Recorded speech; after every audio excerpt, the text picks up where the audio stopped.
Hello everyone, this is Carno, and welcome to this bonus video where I rank every single Mario Kart track, at least the Nitro ones, from SMK through 8 and its original DLC. This is a companion video to my main channel episode where I talk about Mario Kart track design and kind of the do's and don'ts about that. So I'm sure some of you have some questions after some of the choices I spoke about, and that's kind of by design. I kind of did it on purpose so that I had a more vanilla example that pretty much everyone could agree with, and then something a little more out of the blue that maybe you hadn't thought about or was a little more controversial. And yeah, so I figured if I was going to do that, then I'd better go ahead and give a number for every single track and explain a few of my reasons why. So this is going to take a bit, so let's get underway. Alright, starting with Super Mario Kart, we start off with Mario Circuit 1. Now, when I was scoring this, of course I had my creativity and execution, but this final score will be the total, and I have my spreadsheet on the side here, so that's what I'm going to be referencing for this video. So Mario Circuit 1 has a 2 in creativity and a 4 in execution, so a 6 out of 10 overall, so it's good. In terms of beginner circuits, it's actually one of the better ones because SMK steering can take some getting used to, and that's true to all of the Mario Karts to an extent, but especially going back today, I think it's really important that it shows you how to take turns, but without being too punishing. I like the pipes as the obstacles, and again, 2 creativity because it's not really doing anything special, but it does have that static obstacle of pipes, so I decided to give it 1 extra point there.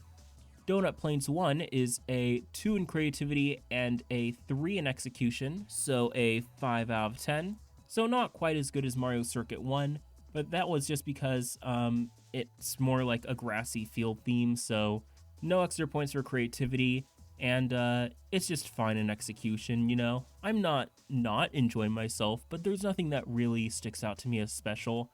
The mud on the turns can be fun, especially because it's the second course, so you've kind of gotten your bearings in terms of the steering a little bit, but it still isn't too big of an obstacle, so I do appreciate that.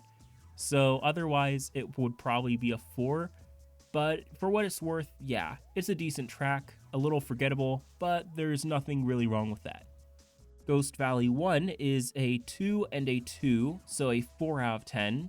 I like the feather shortcut, but the layout is a bit too similar to Mario Circuit 1, so as I drag this up here, you can kind of compare the two, and you can kind of see what I'm talking about. I just think Mario Circuit 1 has a better track design, but yeah, in terms of theming, it's fine for SNES, but you are just kind of racing in the dark with some booze overhead, and I would have liked to see a little bit more in terms of theming, but otherwise, that feather shortcut does give it that extra point, and it's fine enough to drive on, just nothing too spectacular, maybe a little disappointing, but it is a Mushroom Cup, so I'm not too mad about it.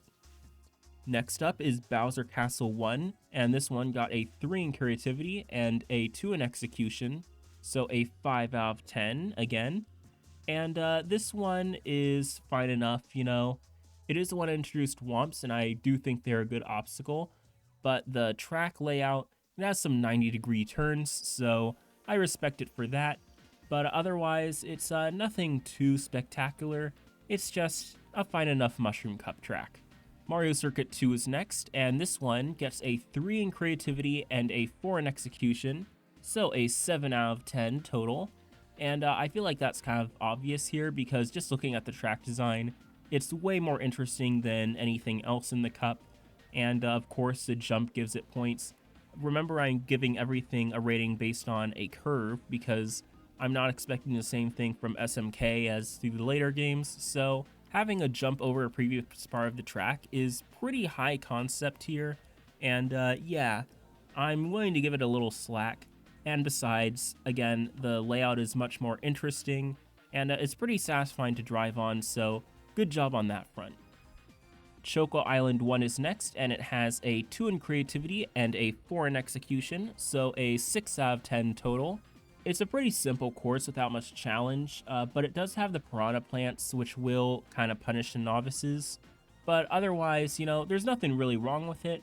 Maybe it looks a little ugly, but again, it is a SNES, and it's supposed to look like chocolate, so I'll give it the benefit of the doubt, I suppose. But otherwise, yeah, it's good, meets the standard. Doesn't go much farther though, but again, that's perfectly fine. Ghost Valley 2 is next, and this one is a 1 in creativity and a 3 in execution. So first 1 here, and it's pretty similar to Ghost Valley 1. It has an easy to miss feather shortcut, but it's otherwise pretty safe, which is why I gave it a lower creativity score. But it is fun enough to drive on, so when you're actually playing it, there's nothing wrong with it per se, it's just kind of forgettable. So yeah, that's the reason for my score there. Donut Plains 2 is next with a 2 in creativity and a 3 in execution, so a 5 out of 10 total, and that puts it right next to its brother, and that kind of makes sense there. It's slightly more complicated track design. I like the moles and the greater use of mud, and also like how the path thins out a little bit toward the middle. I think that's nice enough, just because it doesn't get too bendy, as we'll see in the third Donut Plains. And yeah, in terms of overall track design, it's pretty good. Nothing really crazy. Again, it's the grass theme, so whoop-de-doo. But the execution does save it from losing any points on that front, so good for it. Bowser Castle 2 has a 2 in creativity and a 4 in execution, so that makes it a 6 out of 10. This is probably the most iconic Bowser Castle from this game because of that feather shortcut, and it's a bit questionable just because, you know, as much as I like a good tricky shortcut at times, this one is a bit too tricky. I don't think anyone in like a multiplayer setting is realistically going to try to use that shortcut, especially when they're doing single player and they're trying to clear the race. If you don't have save states, I don't know how many people can reliably make that shortcut. I do like the thwomps, and the overall layout is fine, so it doesn't lose any points on that front. Like I said, the 6 out of 10, it's not a bad score to get. It's just nothing too crazy in terms of creativity. It is mostly execution on that front that's carrying it, so good for it. Mario Circuit 3 is a 1 in creativity and a 4 in execution, so a 5 out of 10 total. And yeah, it's kind of obvious why compared to Mario Circuit 2. The layout is just not as interesting. It has a sharp turn in the middle, so it has that. So that's where it gets its execution score. But there's just nothing crazy going on, and a bit of a disappointment after Mario Circuit 2, to be honest, but what can you do?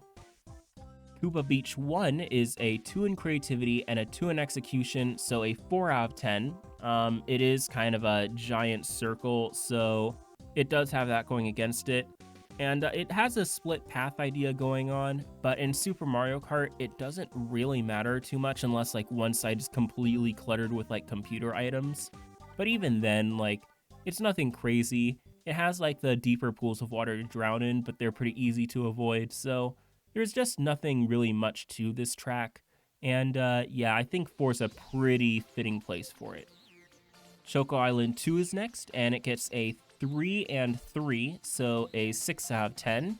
And I feel like, yeah, it's about as good as its original. It has a giant pile of mud, which kind of take it or leave it, you know?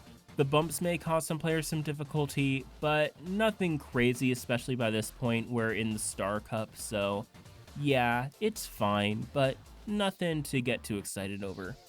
Now, Vanilla Lake 1 may be my most controversial opinion in this game, and yeah, I gave it a 5 and 5, so a 10 out of 10, and I kind of explained my reasoning in my main video, but it takes the idea of like a circle like Koopa Beach had, but it segments it into different challenges, so you have the ice blocks in different formations. It has the puddles of water, which is either on the side and you have to make sure to take the turn sharper, or it's in the middle of the road and you have to swerve to avoid it. But yeah, the ice blocks, like I said, are one of my favorite obstacles in the game. It kind of changes the lap for each player depending on how bad the players in front and back are doing, and I feel like you really can't go too wrong with this track. Bowser Castle 3 is next, so it's a 4 in creativity and a 2 in execution, so a 6 out of 10. So about as good as the other one. And yeah, The main point that holds this back, which is why I gave it a lower execution, is the thwomps in the little narrow part can completely just block you off, or maybe not completely even, but just makes it so hard that it's a little unfair sometimes, it feels like.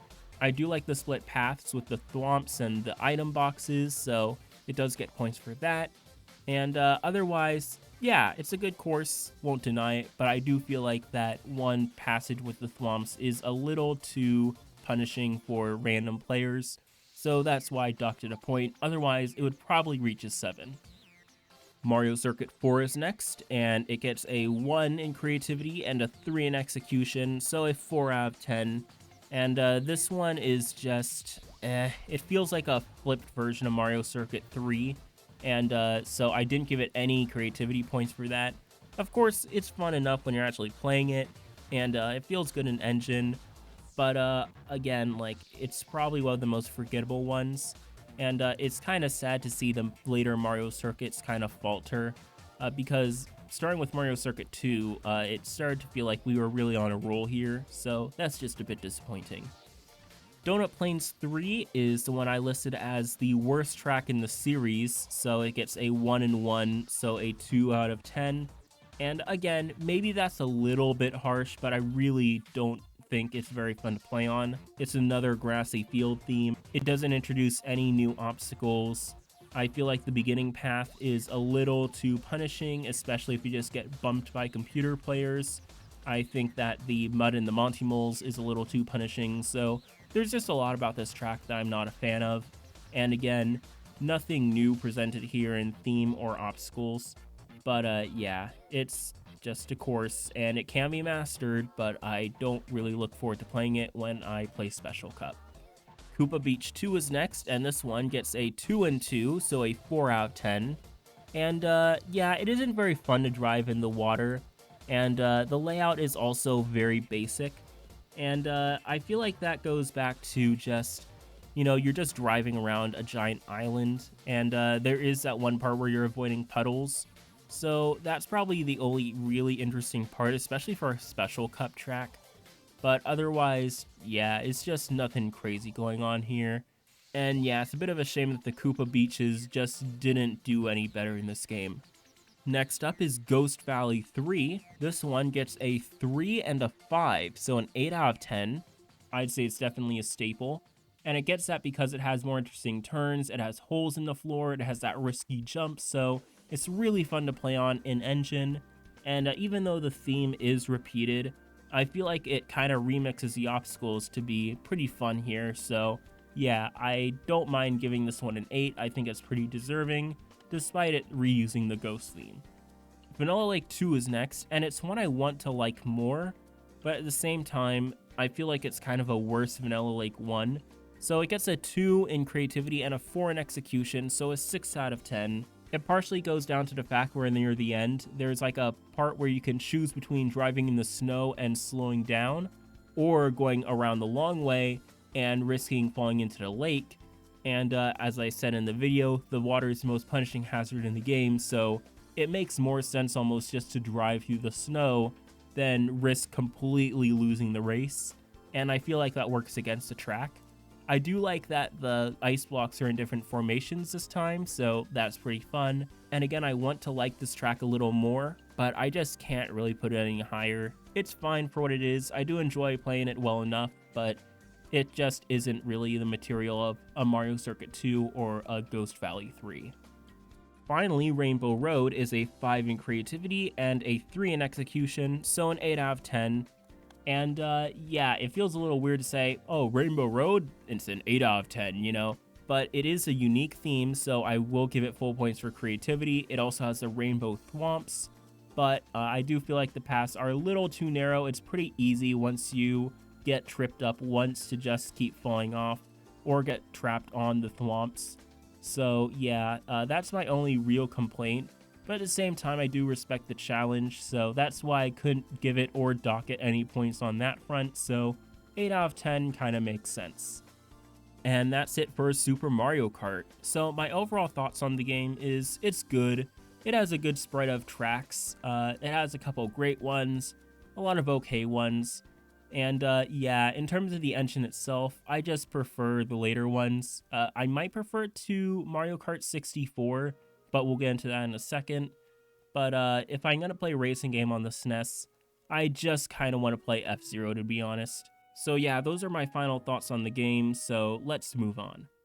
Mario Kart 64 is next, and yeah, this was one that I didn't really get to play until recently. And yeah, so let's go down the track list because if you saw my video, it had the worst overall track mean. But yeah, it also went from 20 tracks down to 16, so each track was a little more impactful than Super Mario Kart, so that could partially be the reason. Luigi Raceway is a 1 in creativity and a 3 in execution, so a 4 out of 10. It's your generic starting track. I remember I said in the video that if there's a token circuit track, then it probably got a 4 out of 10, and this is a great example of it. No real creative ideas. It's fine enough as a first track to play on in the engine. I like the blue shell balloon, but I've never gotten it. And yeah, it's fine enough, you know. 4 out of 10, pretty okay placement in my opinion. Might seem a bit harsh, but I think that's where it belongs. Moo Moo Farm is next, and it gets a 2 and a 2, so another 4 out of 10. And yeah, it's kind of interesting because I don't think there are any farm locations in Mario, so we kind of get our first non-Mushroom Kingdom track here, but it is just a giant circle. I like the Monty Moles in the inner ring that kind of force you to gamble a little bit, but otherwise, yeah, I'm not waking up for this track really, and I don't think many people really are either. Maybe I'm mistaken, but that's just how I feel. 4 out of 10 seems like a good spot for it. Hoopa Troopa Beach is a 2 in creativity and a 3 in execution, so a 5 out of 10. The creativity score just comes from the waterfall shortcut, to be honest. But otherwise, in terms of driving, it doesn't really do anything wrong, just doesn't do anything crazy either. And it's still technically an improvement over the Koopa beaches in Super Mario Kart, so there you go. Technically an improvement, 5 out of 10. So moving on to Calamari Desert, we have a 3 in creativity and a 2 in execution, so a 5 out of 10. And this one has some nice atmosphere. I think the train is a fun idea, but it just kind of gets in the way. Like, everyone just has to stop and wait for the train every now and then, so it isn't that great of a mechanic in my opinion. And again, Sunset has a nice atmosphere, and you know, the train is fun in concept, but otherwise it's just okay, you know. Toad's Turnpike is next, and it has a 2 and 2, so a 4 out of 10. And again, it's a very nice atmosphere with the sunset and the high walls around the turnpike. It kind of gives a nice atmosphere of driving home from work, you know. And, you know, for that, I appreciate it. I think the idea of a traffic course was fun. It's the first course in a series that played with the idea. The only thing that really hurts this idea is that hitting a car is way too punishing, but that's more of a problem with 64's engine. It's just that getting into a tumble animation just feels really harsh a lot of the times. And in terms of creativity, I mean, there's walls on either side, obviously done for the N64, but you're just driving on a highway. So while I do appreciate the sunset, I'll give it 1 extra point for creativity, as well as introducing the cars. I just don't think they work well in the engine, and it sadly gets a 4 out of 10. I would like to give it more, but I just don't think I could justify doing it. Next up is Frappe Snowland. This one has a 3 and 3, so a 6 out of 10. And it's a nice, you know, Winter Wonderland Christmas kind of theme, so I really like it for that. I like the snowmen that are nice obstacles. Obviously, you can drive around them most of the time, but it's a bit of a longer path. So you could take the risky path and risk going into that tumble animation again, or you could take the long way around. And beyond that, again, I just like the setting. And the track is nice and interesting in terms of terrain and having hills and that bridge you go over at the end. So yeah, I think it deserves a 6 out of 10. I'd choose this pretty often for 64, so good on it. Choco Mountain is next, and it gets a 2 and 3, so a 5 out of 10. I don't know whether I like the wall that will send you down into an earlier part of the course or not, which is why I didn't give it any points or deduct it, because it is railed when you're going 50cc, so you can't fall off. And then on the faster difficulties, you kind of have to majorly mess up in order for you to be sent back. But at the same time, it's a very harsh punishment, and I don't know how I feel about it. Otherwise, it just kind of feels like a mountain. You kind of can forget that it's supposed to be made of chocolate a lot of the time. I think that might be another case of N64 power limitations, but who knows otherwise. 5 out of 10 seems like an okay place for it in my book. Mario Raceway is next, and this is another circuit track. So I gave it the exact same score as the Luigi circuit. I wasn't getting any extra points for creativity. And again, it's fine for the end of Flower Cup. It has some nice hairpins, like 1 or 2 times, and otherwise, that's really about it. If Luigi's Circuit got a 2, I would still give this one a 1 just because it's another raceway track, which 64 has a few of, so yeah, expect to see that in the future. Wario Stadium is next, and this one has a 4 in creativity and a 3 in execution, so a 7 out of 10. It's a little bit too long, but the turns are fun to make, the atmosphere is fun, so that's why I gave it a 4 in creativity. But again, as far as the turns are to make, it's just a little too long to make a complete circuit, so yeah, I have to give it a 3, can't give it any extra points for that. But that still is a very respectable score and the highest in the game so far. So it'd be interesting to see how this track fares for a remake, actually. And beyond that, yeah, good for it. Let's move on. Sherbet Land is next, and it has a 2 in creativity and a 3 in execution, so a 5 out of 10. The penguins are fun obstacles, but they're really the only challenge here. They can blindside you in the cave, so good for them. Again, that'll give it its base score of 3, not really adding anything, but not taking away. And, in terms of the ice aesthetic, it's fine, nothing crazy. I'll give 1 point for creativity. And, yeah, 5 out of 10, not a bad score overall, just a little forgettable at times. Royal Raceway is next, and I will give it 1 extra point for the big jump and the drive by Peach's Castle. And I'll give it a 3 in execution because the turns can be pretty difficult to make. They're actually pretty deceptive at times, but at the same time, I wouldn't give it any extra points because failing those turns is devastating. Like, you will fall right into the lake or into a giant grass field. But yeah, otherwise, there's not much wrong with this course. It's just a 5 out of 10, which is the best circuit track, so fitting. But it's a 5 nonetheless. Bowser's Castle is next, and it gets a 4 and 4, so an 8 out of 10. This one has a pretty sinister tone, so I like it.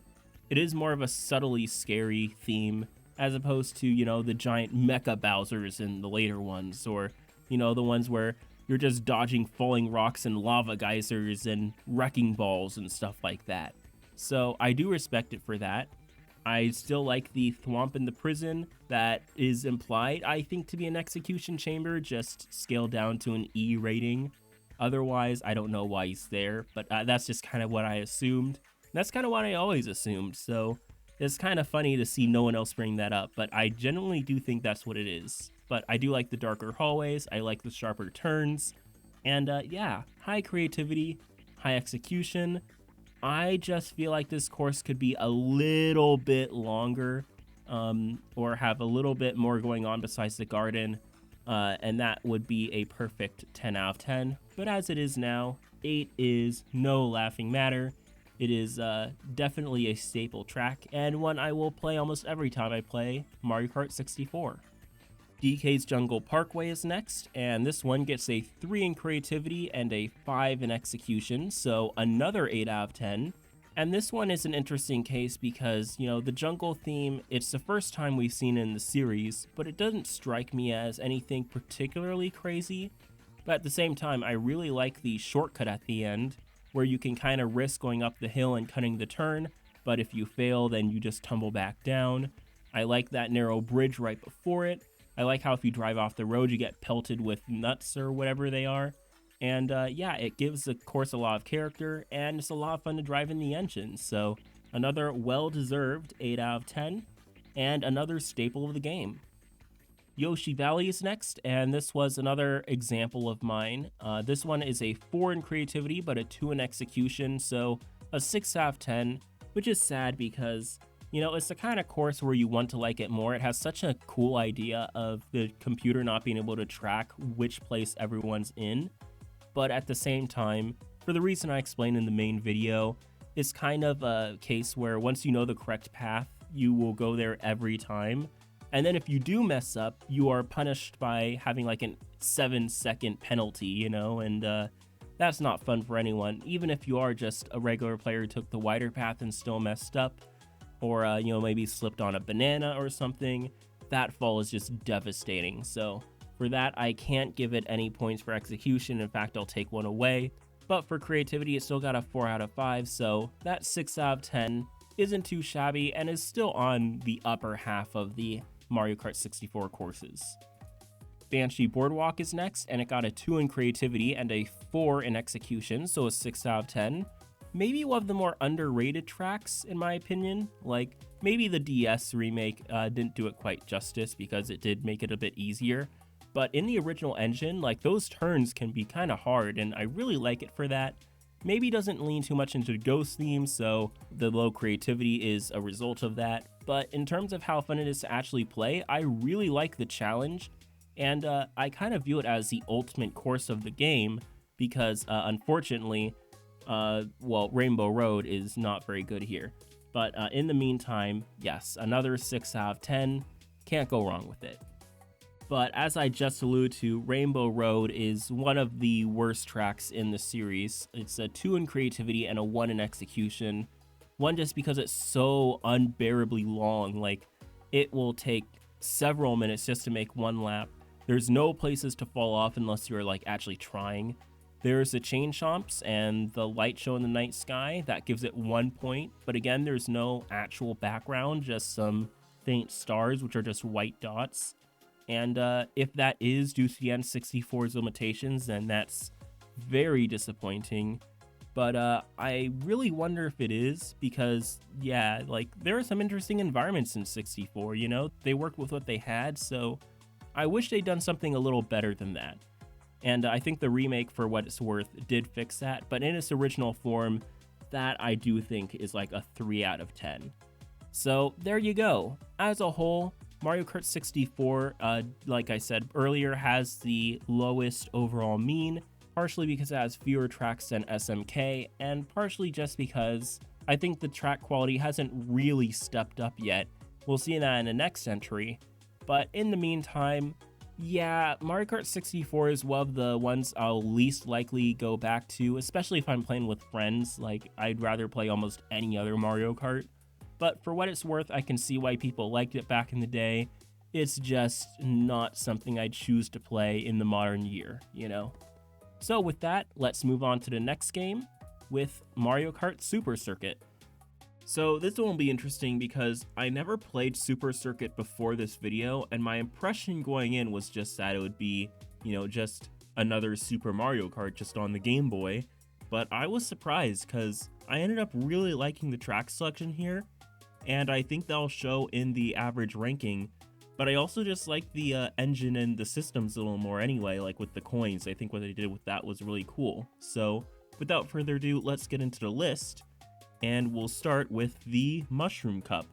So that'll be Peach Circuit, and it has a creativity score of 2 and an execution score of 3, so a 5 total. And there's nothing special going on, but it's perfectly fine for a beginner track. So yeah, in terms of beginner tracks, it's actually a bit on the higher end, not the highest, but it's better than the N64 beginner circuit, so props to it for that. Shy Guy Beach is also a 2 and 3, so I was tempted to give it a little bit more in terms of creativity, but it is just a little bit simple for a track design. The pirate ship is cool in the background, and it is fun enough when you're actually playing it, so it's another 5 out of 10. It's just, nothing too crazy here, but again, it's a mushroom cup, so that's fine, so I'm perfectly happy giving it a 5 out of 10 here. Next up is Riverside Park, so this one is a 3 in creativity and a 5 in execution. Obviously, most people remember it from the Booster Course Pass, but I really like the original version here. Obviously, it's not as impressive, but there is a jump over the previous part of the track, so that's always fun, and it does come earlier, technically, than Super Mario Kart's, so props to it for that. And, more creative theme, and just fun turns to make in general. So yeah, definitely happy. 8 out of 10 total. Not bad at all for a Mushroom Cup track. Bowser Castle 1 is next, and this one has a 2 in creativity and a 2 in execution, so a 4 out of 10. Pretty boring track design, and it feels kind of like a step backward from Riverside Park, especially when you play them back to back in like the normal circuit. So a bit of a downer way to end the Mushroom Cup, but it's perfectly fine, I suppose. The Mushroom Cup is pretty good, all things considered. It's just that Bowser Castle is kind of a disappointing way to end it off, which feels like it shouldn't be the case, because it's Bowser Castle, but what can you do? Mario Circuit is next, and this one has a creativity score of 1 and an execution of 3, so it's a 4 out of 10, and it's very similar to Peach Circuit, but at least it has 1 hairpin turn, so that's nice, but again, it's Mario Circuit, no creative points there. It's just perfectly fine, so a 4 out of 10. I give it a lower score than Peach Circuit just because we're in the Flower Cup now, so it's kind of a repeated theme at this point. Boo Lake is next, and this one has a 3 in creativity and a 5 in execution, so an 8 out of 10. Very fun jumps to start the track with, and there's a risky side path toward the end, so that's always interesting. And the only thing that really docks it creativity points is that the immediate scenery is a little bit lacking. But otherwise, in terms of track design, I think it's pretty good, So good for Boo Lake being another 8 out of 10. So this game is doing pretty good so far. So let's hope it can keep up that momentum. And it does. Cheeseland is next with a 5 in creativity. Obviously, I don't think I need to explain why Cheeseland is a 5 in creativity, and a 3 in execution, so perfectly fun to play on, great theming, so an 8 out of 10. It has a unique take on the desert theme, and it has that 270-degree turn, and there are also some fun intersections, so yeah, you can't really go wrong with Cheeseland, so another 8 out of 10. Bowser Castle 2 is next, and it's another disappointment, sadly. It's a 2 and 2, so another 4 out of 10. And it's just another boring iteration. It has a couple missing walls, but the overall difficulty is pretty low for Bowser's Castle. And I know it is in the Flower Cup, but still, pretty disappointing. I appreciate the different backgrounds of the different Bowser Castles, but at the same time, the track design is just a little wanting. Luigi Circuit is next, and the only thing not giving it a 1 in creativity is the rain, and the puddles, that's an interesting obstacle. So yeah, it's a 2 in creativity and a 3 in execution, so a 5 out of 10, so about the same place as Peach Circuit. It's a solid track that just doesn't do anything crazy, so I'm perfectly fine with it being in a 5 out of 10. I think that's a fitting place for it, so there you go. Next up is Sky Garden, probably one of the most famous tracks from this game, and this is another 5 out of 10 creatively, kind of having a beanstalk cloud vibe, It's pretty similar to Cloud Top Cruise, but it does have some fun shortcuts in there, and the turns are really fun to make. It's pretty twisty, so I like that. So yeah, can't go wrong with it. Easy, 8 out of 10 total, well deserved. Good job to Super Circuit for 4 now, 8 out of 10 tracks. Cheap Cheap Island is next, and we have a 2 in creativity because it's just a beach, so can't give it too many points for that, but a 4 in execution because I really like the bridge section at the end. It's sharp turns, it has a dividing path, and this is still when red shells weren't that great, but they're way better than they were in Mario Kart 64 and Super Mario Kart, so I will give it that benefit here is that it actually makes a difference in the race. And, you know, you're island hopping, so can't really go too wrong with that. So 6 out of 10, very respectable course. Kind of a sleeper hit, 6 out of 10. I'd pick it if I were playing this game. So there you go. Sunset Wilds is next, and it's a 4 in creativity and a 2 in execution, and I feel like that is kind of an obvious pick there because as cool as it is that the sun will set, it's kind of what the entire thing is riding on. The track design itself isn't anything crazy. It's not that great to play in engine. Like, it's fine, obviously. There's nothing wrong that it does, but it's just a little boring. You're there for the sunset, really. So 6 out of 10 makes perfect sense. Applaud for the unique gimmick. Just a little better track design would have been appreciated, just to keep things a little interesting, besides that background change. So yeah, 6 out of 10 though, perfectly fine. Snowland is next, and this one was another one I used in my video. So it's a 3 and a 3, so a 6 out of 10. I really like the winter theme. I like the cracks in the ice, and I like the snowmen on the side in concept. Unfortunately, they don't get in the way as much as I would like them to. They also have some penguins on the side, but again, they don't get in the way too much. It's mostly just ice physics. And yeah, as a, you know, fun ice physics track, it's fine, you know, can't really go wrong with it. It's just, didn't push the envelope too much, unfortunately. So yeah, 6 out of 10, perfectly fine, right next to Sunset Wilds, but for completely different reasons, funnily enough. So yeah, let's move on. Ribbon Road, another one popularized by Mario Kart 8, so it's a 5 and 5, so 10 out of 10, perfect track, can't really go wrong with it. Even in its original iteration, it has a great theme. I like the bumps in the middle of the track where it's kind of folded in on itself. It has some jumps across itself, and I really like the dash pads and stuff too. So yeah, it keeps itself interesting the entire way through, and yeah, can't go wrong with it. So the first 10 out of 10 since Vanilla Lake 1. Yoshi Desert is next, and it's a desert course. It's better than some. It has a Yoshi Sphinx, which also appears in Mario Kart Wii.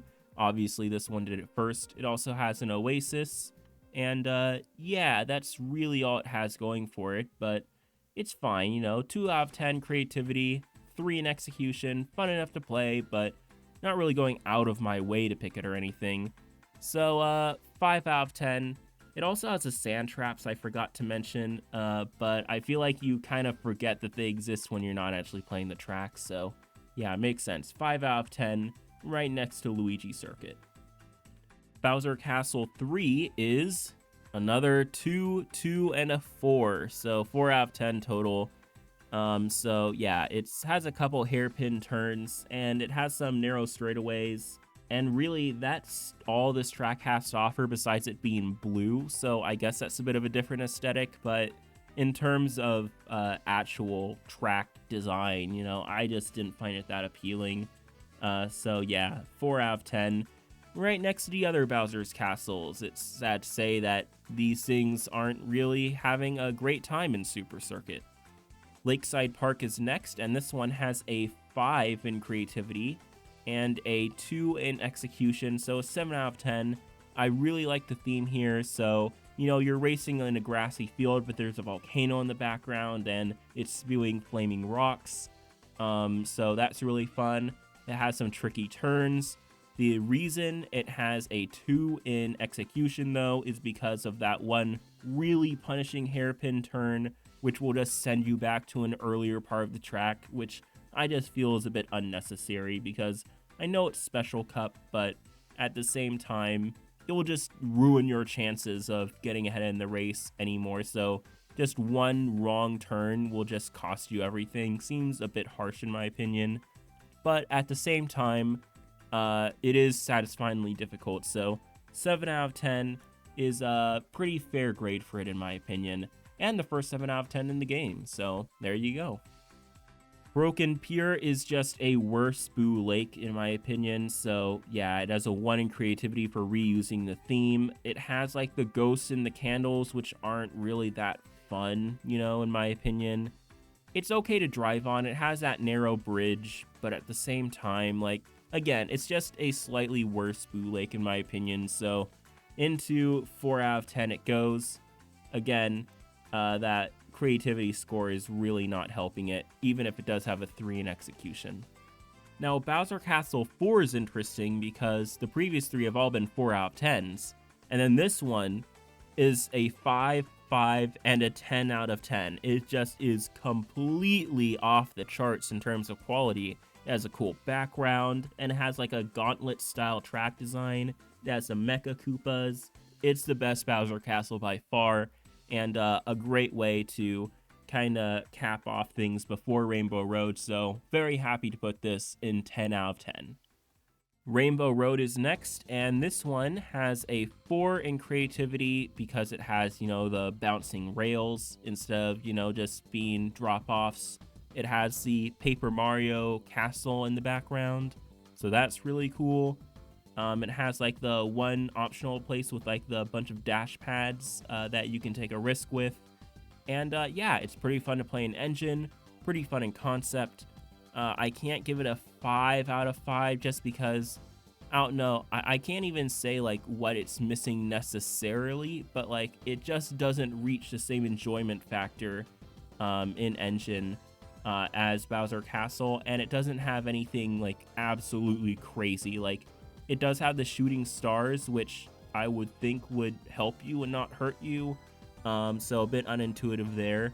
But yeah, besides that, the only thing that really goes for it is the bouncing rails, which are cool, but isn't enough to give it a 10 out of 10 in my opinion. But still, 8 out of 10, very respectable number. It's in the upper echelon of all the Mario Kart Super Circuit tracks. So yeah, and that caps off the entire Nitro track list for the game. And we can see that the tracks are spread out a lot more than in the previous entries, whereas they kind of all hovered between the 5, 6, maybe the 4 range previously. This one has quite a few 8 out of 10s, so it really makes sense. And it's nice to see us filling out the upper half of this list a bit more as we move along. It's a good sign of the track's increasing quality. So now we move on to Mario Kart Double Dash, which is what I would consider the last of the classic Mario Kart titles. You know, some might consider DS to be that, which is fair. It has a unique twist on things. It was my first Mario Kart, so obviously have a bit of nostalgia about this game, but still, I did take the time to try to objectively rank all the tracks. And it wasn't as high as some of the other ones, but it was a leap forward compared to 64 and even Super Mario Kart or even Super Circuit. So there you go. And even did it less with fewer tracks than Super Circuit as well. So good for it. Starting things off, we have Luigi Circuit, which again I used in my video. It's a 3 and a 3, so a 6 out of 10. And it's a little bit of a twist on the standard beginner course. So that kind of is the whole idea of Double Dash, is that it has your classic Mario Kart experience, but with a bit of a twist to things. So you have 2 racers per kart, so you can hold 2 items. The beginner circuit has no wall once you get into 100cc, so the players can pass each other, and you could potentially trip each other up with items, so that's pretty fun. And it has that shortcut, which will only work if that player is distracting the chain chomp so he isn't blocking the path. So that's a really cool idea. Again, very basic track design in terms of, you know, the path you actually take, but it has some cool ideas. So 6 out of 10, I think, is a perfectly good score for it. And again, in terms of beginner circuits, it's one of the best. So there you go. Starting things off pretty decently. Peach Beach is a 2 in creativity and a 3 in execution. It brings back the Cataquacks from Mario Sunshine, so that's pretty fun. It has that shortcut, which will only work on like the second lap unless you have a mushroom. So yeah, pretty fun themes. It is a bit of a simple layout, but it is Mushroom Cup, so I'm going to give it the pass there. But still, it's a pretty fun setting. pretty fun enemy.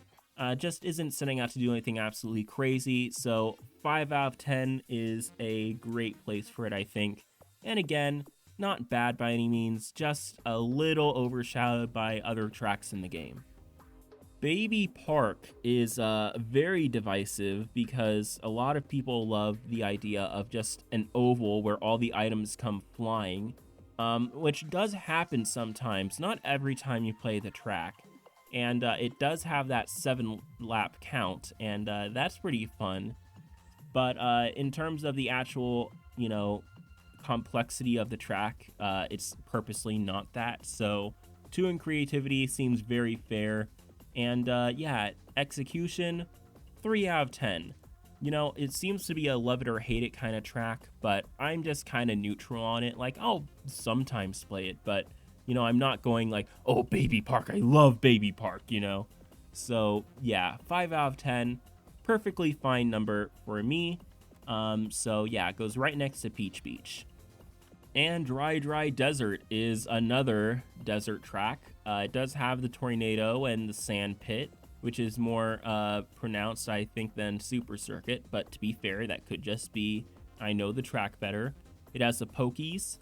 And yeah, so in terms of cap off for the Mushroom Cup, it's perfectly fine. Again, 2 creativity, 3 in execution, 5 out of 10. It's just all right, so nothing too bad with it. Just wish they did a little bit more interesting things with the desert theme, but what can you do?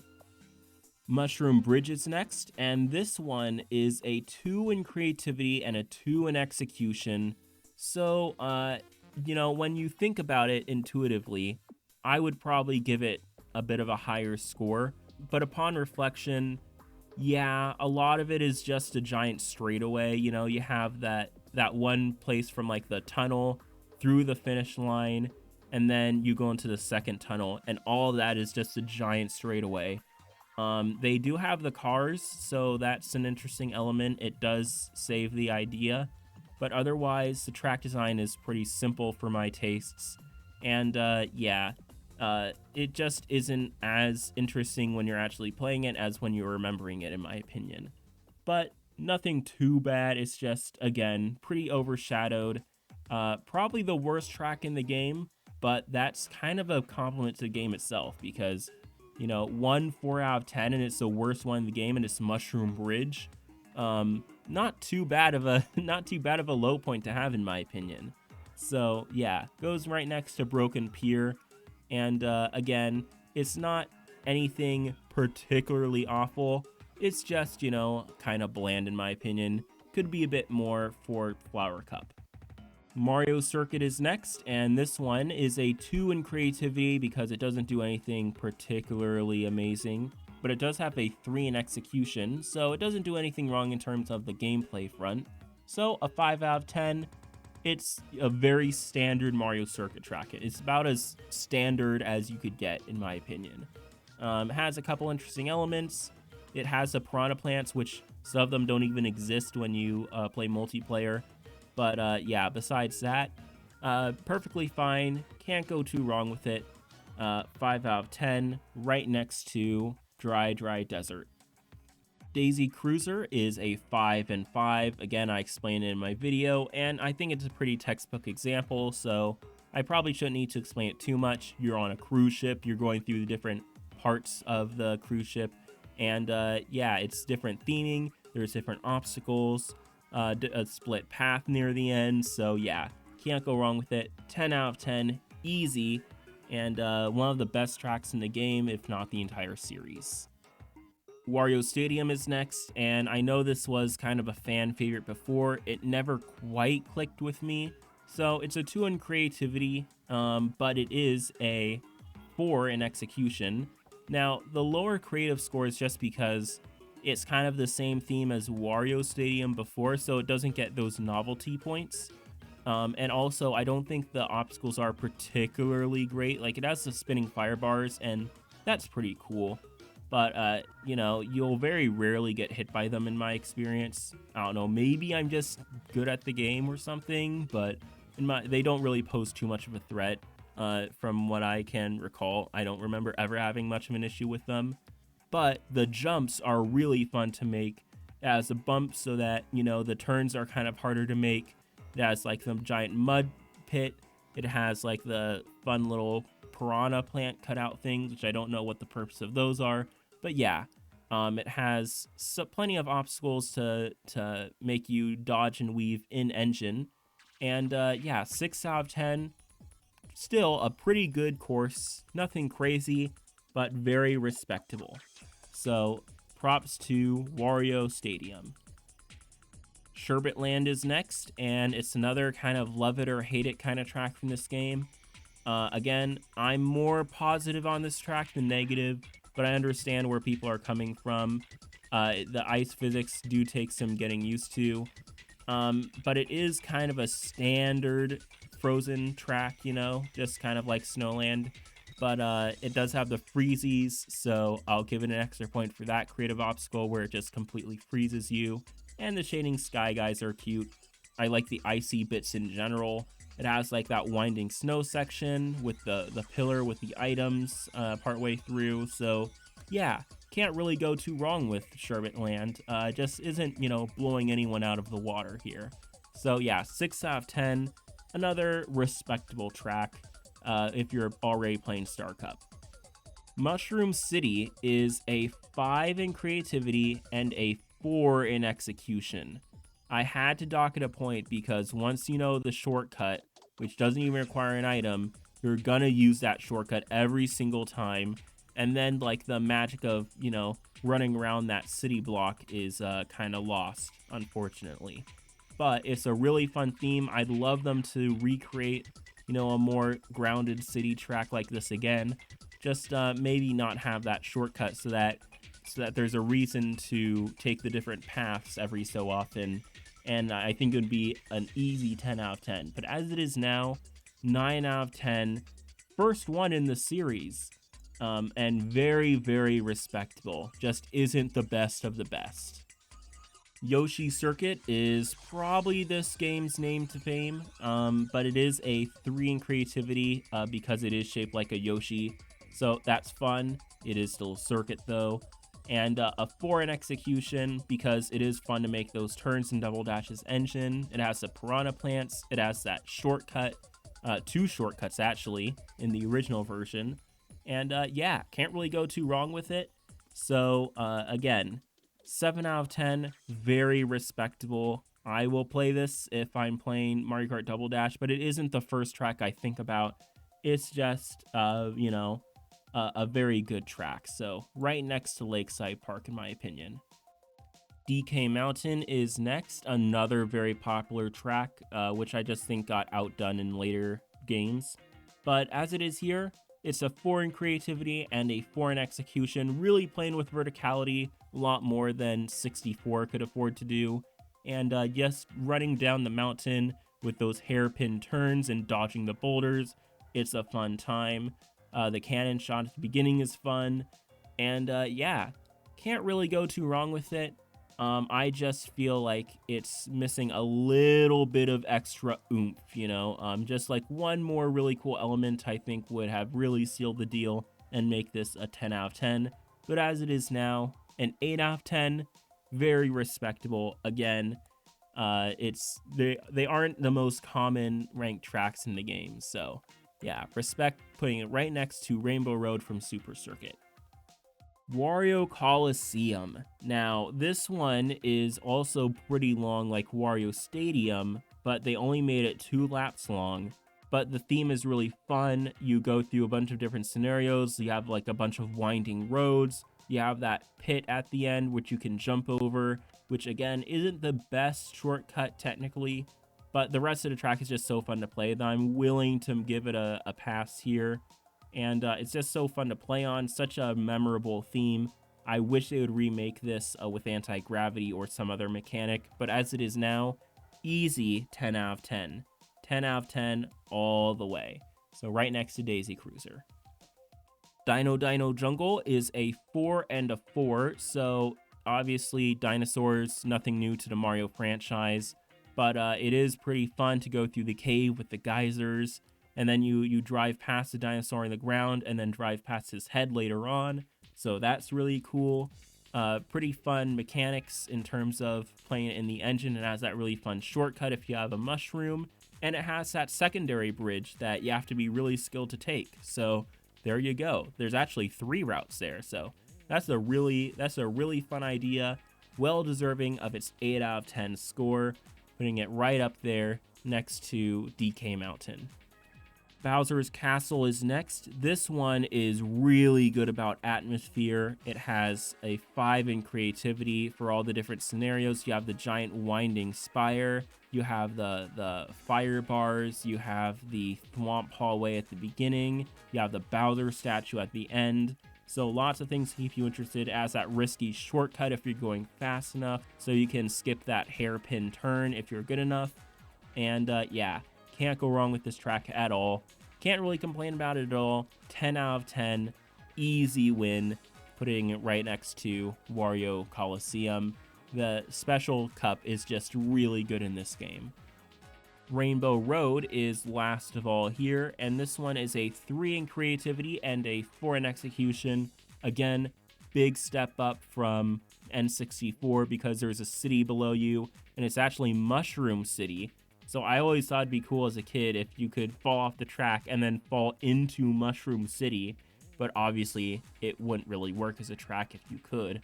But I like how they're shooting stars as well that will occasionally make you invincible.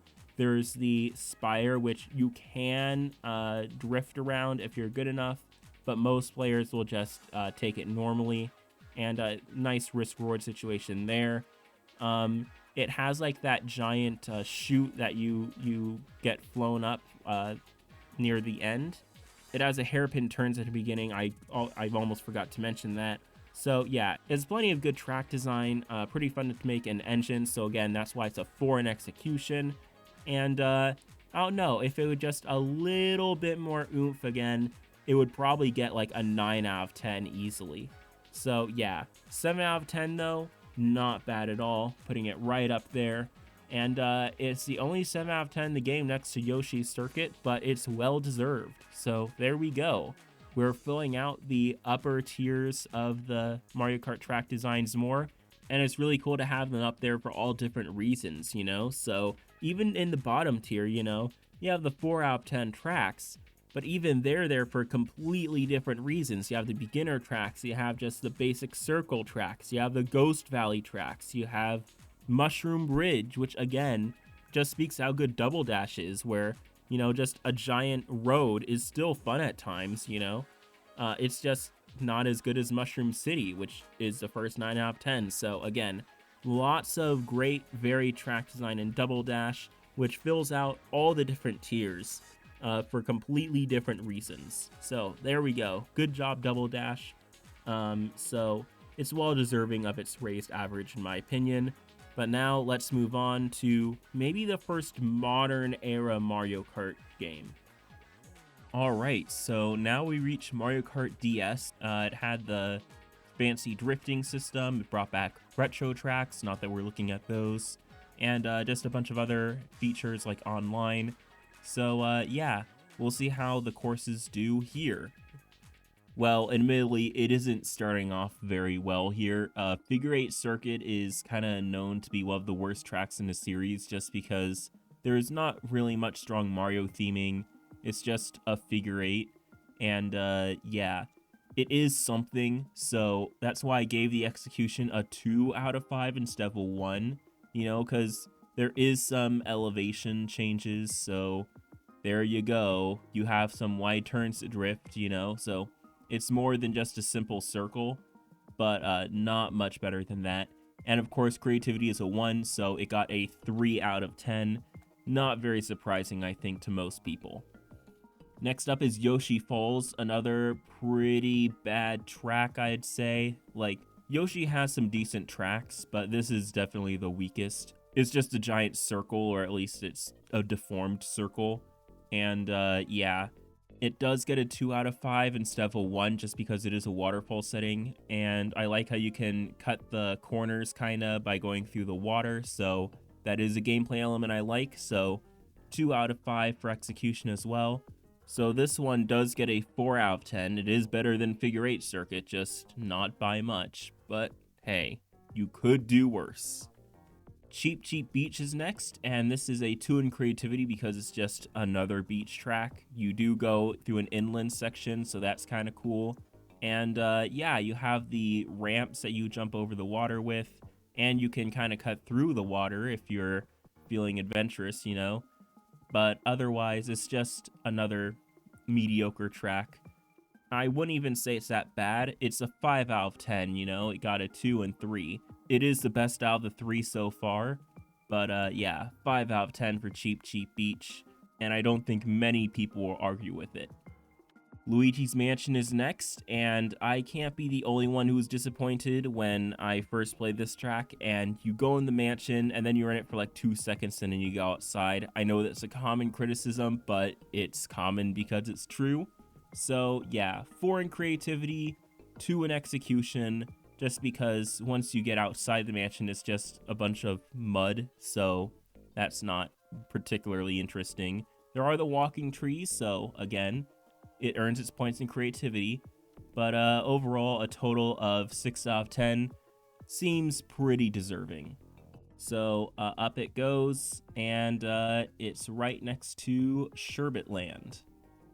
Desert Hills is next, another one of DS's more infamous tracks, but I'd say it's just more boring than anything else. It's just a desert track with some light Mario 3 theming. It does have the angry sun, so that's cool. But yeah, so 2 in creativity, 2 in execution, 4 out of 10. I don't think I need to explain myself too much further here. It's just alright, you know? So there we go, right next to Yoshi Falls.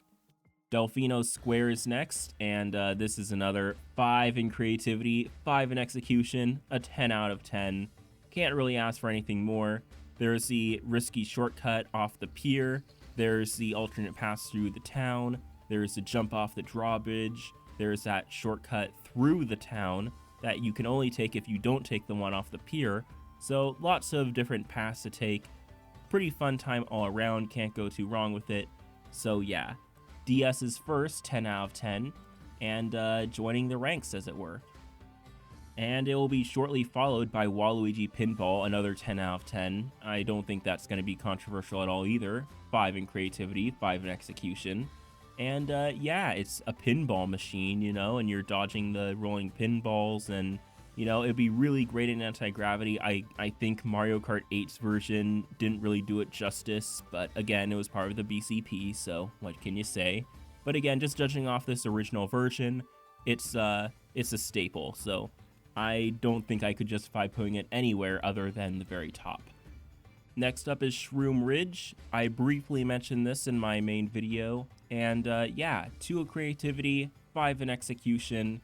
The idea of a light traffic track is pretty fun, and you know, even though you're just driving along a mountain road, it is pretty peaceful. Maybe not too memorable, but it is, again, like I'd call it a sleeper hit. So 7 out of 10 seems very reasonable for me here, and that's exactly where we'll put it, right next to GCN Rainbow Road. DK Pass is another sleeper hit.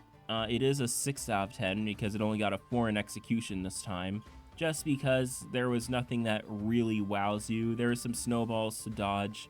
That's really all the track is, but again, peaceful setting, solid place. It has some bumps, so you can't just drift the entire time. It has that item box that will always give you stars or mushrooms, so it is fun to play on.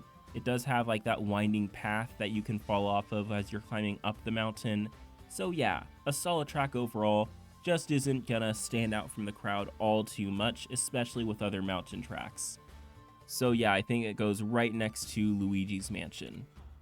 Tick-Tock Clock is next, and it's a 5 in creativity, a 4 in execution just because I think the paths are a little too wide.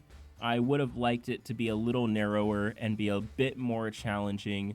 Again, I like the cogs and the theming, it just would need that one little extra change to be a 10 out of 10, but as it is now, 9 is no laughing matter, and it's very well deserved, so good for Tick-Tock Clock. Mario Circuit is next, another example of a sleeper hit. although it's even more of an extreme case than the other ones so far. It gets a 1 in creativity because, there's just nothing to it really that we haven't seen before. But the turns are fun to make. I like the fire-breathing piranhas. I like the winding path with the mini piranha plants and the hairpin turns to finish it off. It's just pretty fun to play in the engine, and yeah, although it isn't winning any awards, it is a fine enough time when you're actually playing it. But if we're putting it in a series ranking, 5 out of 10 is a pretty easy spot for it. Airship Fortress is next, and to nobody's surprise, it's a 5 in creativity, 5 in execution, so a 10 out of 10. I really like the moving fire bars, adding a bit of a challenge. It can trip you up. I like how you can drift down that tower, but it takes some practice, otherwise you'll just hit a wall. I like how you can dodge a bullet bills at the beginning. Lots of creative obstacles, very fun creative theme. I don't think 10 out of 10 will be too controversial, so let's get it up there. Wario Stadium. It shares the same name as the N64 track, and it's about the same quality. Actually, I rated it a little worse here, just because I think the theming isn't quite as strong, turns aren't quite as fun to make, but it gets a 2 in creativity and a 3 in execution, so a 5 out of 10. So yeah, worse relatively than the N64 Wario Stadium, but again, I'm grading on a curve, so I think it might be a little closer than the tier list might show, but otherwise, 5 out of 10 I think is a pretty fair ranking, so let's put it right next to Mario Circuit. Peach Gardens is another one where people seem to really like it. I find it just okay. Not really strong theming. I mean, it's a flower garden, so cool, I guess. It has a chain chomp, so I'll give it that. The flowers can be in tricky positions in this version, so there you go. 3 in execution, I think is fair. 2 in creativity, so another 5 out of 10 track. Maybe this will be a bit more controversial, but oh well. Right next to Wario Stadium. Bowser's Castle's next, and this is a 3 in creativity just because of that spinning bar and the fire bars with that rotating room. That's pretty cool. Otherwise, it doesn't do anything too crazy, so I only gave it a 2 in execution just because aside from maybe 10 seconds of the track, it's just pretty standard, nothing crazy going on. So yeah, another 5 out of 10, which is still better than some Bowser's Castles, to be fair. Just isn't doing anything, again, crazy. So 5 out of 10 for Bowser's Castle. And finally, Rainbow Road is a 3 in creativity and a 3 in execution, just because, it took the spiral from Double Dash. It has the loop-de-loop and the corkscrew, so that's really cool. So that gives it its creativity score. And I really like how you can fall off of those tricks and just fall into space if you get hit at the wrong time, so that's fun. That leads to its execution, and it has some more tricky turns as well. But it just isn't doing anything too fancy, especially compared to what we think of as Rainbow Road. So there we go, finishing off the game with a 6 out of 10, right next to DK Pass.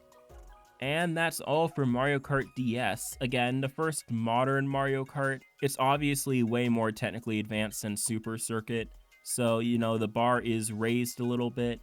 But, for what it's worth, it didn't do too bad of a job. It had quite a few 10s and a 9 and a 7, so, it had its fair share of good tracks.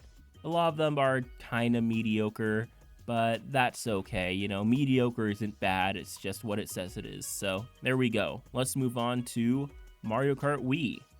And this one is probably the best track selection of all time if I had to choose personally. And of course, according to my ranking system, it also had the best overall average. So let's get started. Luigi Circuit starts things off, and it's a 2 in creativity just because, it has the me balloon at the start, so, I like that. And I like the little shortcut through the sand.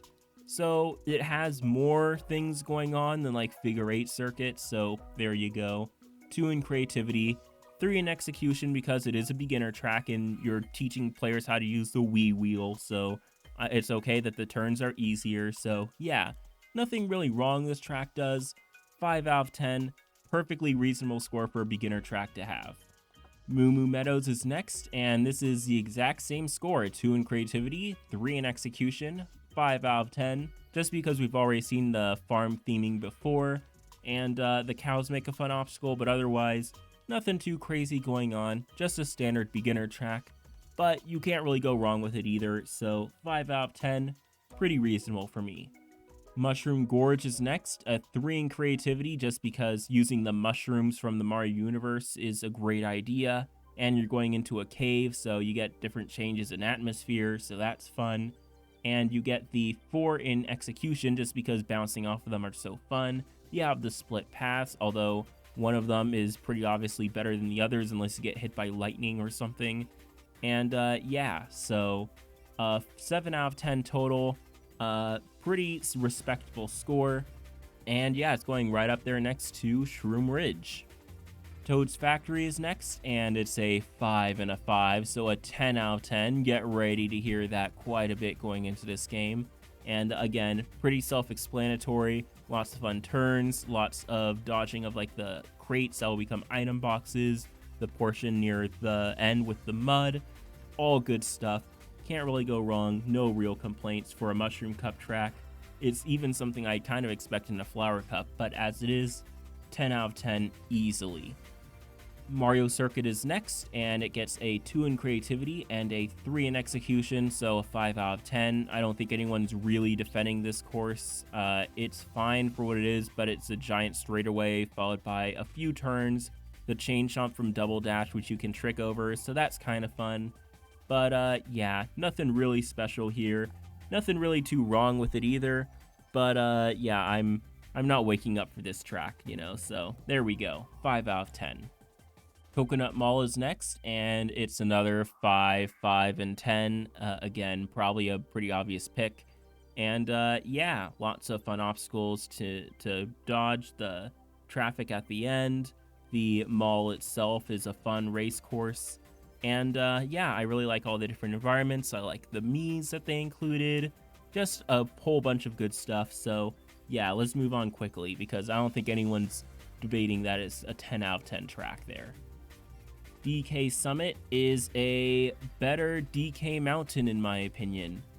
So yeah, instead of just, you know, going down the mountain like regular, having a few hairpin turns with the boulders, this one turns it into a ski resort. So you're doing tricks the entire way as well as the hairpin turns. You have the snow you can't drive in. You have like the Shy Guys that encourage you to do tricks at the end. And, you know, still that iconic cannon shot at the beginning of the course. So yeah, can't really go wrong with this one. So let's just get it up there. And with the 3 and a 5, that 8 out of 10, right next to Dino Jungle. Wario's Gold Mine is a 5 in creativity and a 4 in execution. Just because, again, that shortcut near the end is a little too easy for my taste. It just becomes the regular lap. And not going on it feels a bit like a punishment, in my opinion. But otherwise, excellent theming. Really fun track. So, yeah, 9 out of 10 is a very good score. And it's one of the few in the series, you know? So, there we go, right next to TikTok Clock. Daisy Circuit is next, and it's a circuit track, you know. I like the statues and like the plaza, that's kind of fun. I like the turns at the end, it's perfectly fine, just not much else going for it. So a 2 in creativity and a 3 in execution is a perfectly fine score for me, so 5 out of 10. And yeah, let's get it up there next to Mario Circuit. Koopa Cape is next, and it's a 5 and 5, so 10 out of 10. I've talked about this track 3 times, I think, on the main channel already, so I don't really need to repeat myself. Just all the different obstacles you go through, the entire different scenarios. Yeah, let's just skip the part where I explain why, because you already know why. 10 out of 10. Maple Treeway is next, another 5, 5, and 10. I kind of fully didn't appreciate this track when I first played it back in Wii, but yeah, over the years it's grown on me. It has some really fun challenge, really unique theme. It has like the wavy net at the end that's fun to trick off, and yeah, you can't really go wrong with it. It's iconic, so yeah, nowhere else but 10 out of 10. So that's 2 in a row. Good for Mario Kart Wii. Grumble Volcano is next. It's a 4 and 4, so an 8 out of 10. And it's an extreme idea. So it's like the track is falling apart around you, and there's, the fireballs raining down. And it is fun, but it isn't as fun as it could be. I would have liked to spend more time inside like the actual mountain, because you barely spend much time in it. And yeah, it's just a little lacking in both creativity and execution, in my opinion. But still, 8 out of 10, nothing to sneeze at.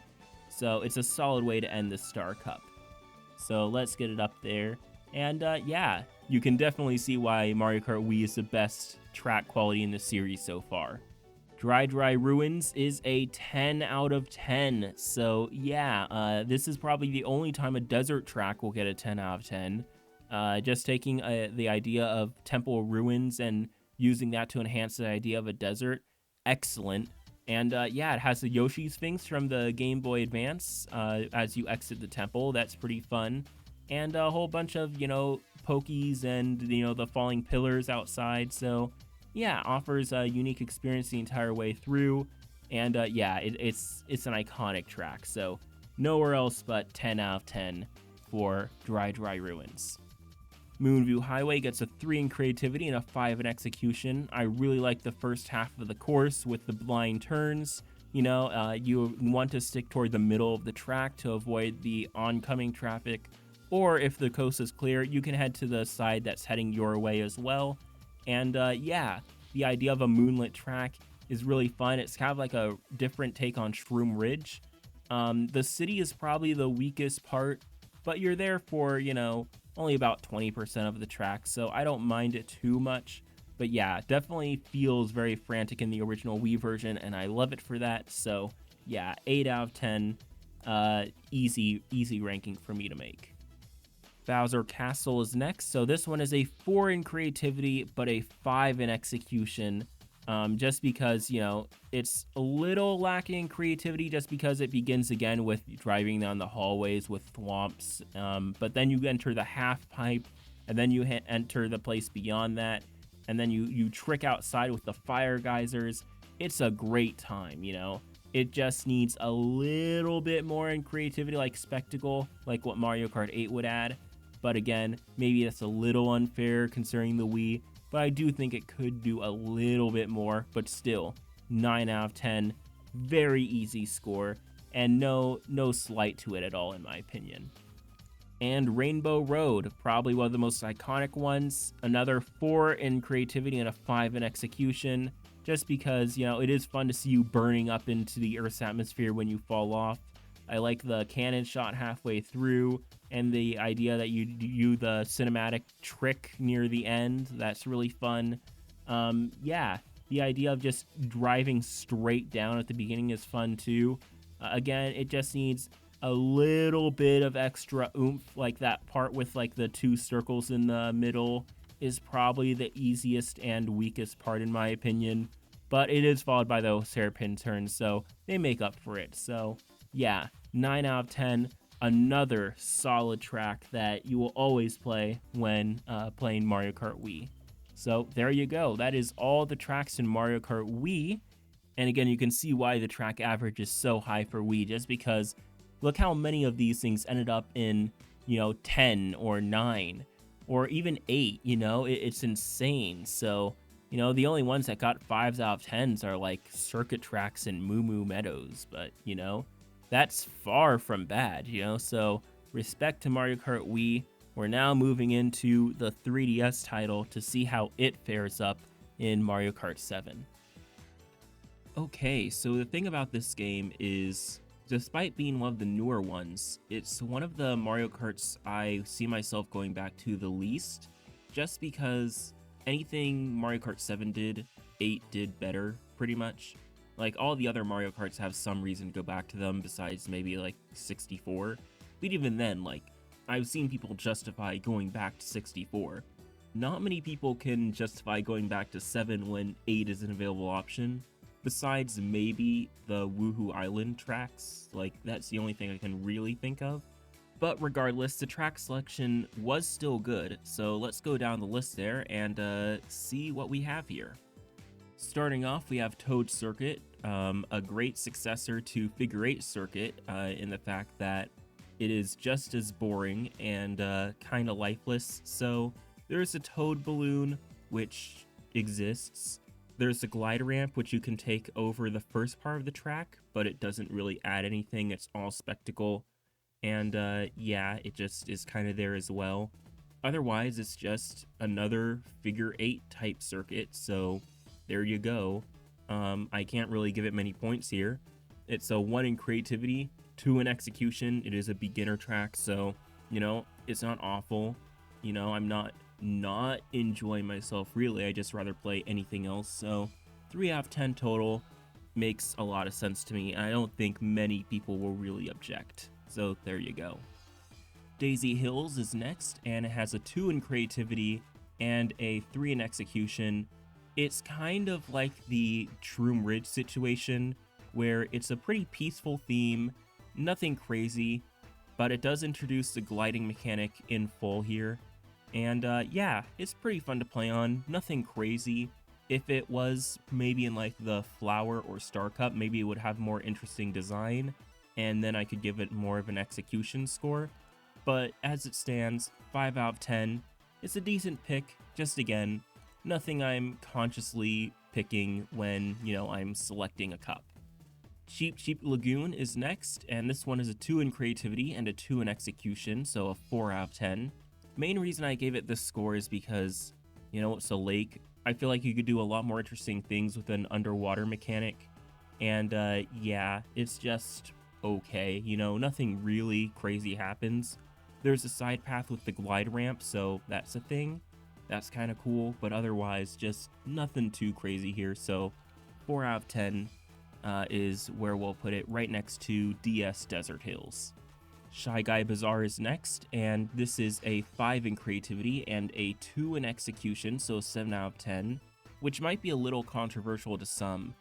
So the theme is definitely creative, you know, it's kind of a nice desert theme-ish, you know, but in terms of the track layout, there's just nothing too crazy going on. There's like the market, and that's pretty interesting, but after that, like, there's just like some jumps and a glide ramp, so, you know, in terms of what the series is capable of at this point, you know, I didn't really feel like it lived up to, you know, the standard that the game sets for itself.